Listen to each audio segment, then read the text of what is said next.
Hi friends, welcome to my channel. Sri Lanka పర్యటన తర్వాత భారత్ జట్టు బంగ్లాదేశ్ వెళ్ళింది.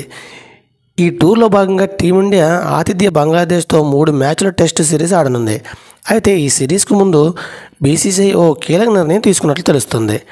టెస్ట్ క్రికెట్లో టీమిండియా వైఎస్ కెప్టెన్గా స్టార్ బ్యాటర్ శుభమన్ గిల్ను నియమించాలని బీసీసీఐ భావిస్తున్నట్లు సమాచారం.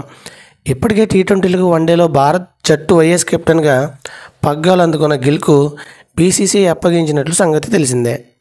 అయితే ఆల్ ఫార్మెట్లో టీమిండియా వైఎస్ కెప్టెన్గా బాధ్యతలు కూడా గిల్కి అప్పగించే దిశగా భారత క్రికెట్ బోర్డు అడుగులు వేస్తున్నట్లు వార్తలు వినిపిస్తున్నాయి.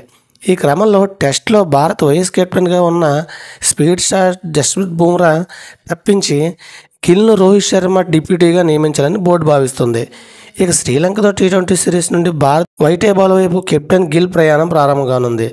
స్టార్ ఆల్రౌండర్ హార్దిక్ పాండ్యాపై వేటు వేసి మరి వైఎస్ కెప్టెన్గా బాధ్యతలను బీసీసీఐ గిల్కు అప్పగించింది. అదేవిధంగా కెప్టెన్గా కూడా శుభమన్ గిల్ ఆకట్టుకుంటున్నాడు. అతడి సారథ్యంలోనే ముంబైతో టీ20 సిరీస్ను భారత్ 4.1తో సొంతం చేసుకుంది. కాగా శుభమన్ గిల్ ప్రస్తుతం ఐపీఎల్ గుజరాత్ నైట్ రైడర్స్కు సారథ్యం వహిస్తున్నారు. ఇది ఫ్రెండ్స్, వీడియోస్తో లైక్ చేయండి, షేర్ చేయండి, తప్పకుండా మన ఛానల్ సబ్స్క్రైబ్ చేసుకోండి. Thank you watching friends. Bye bye.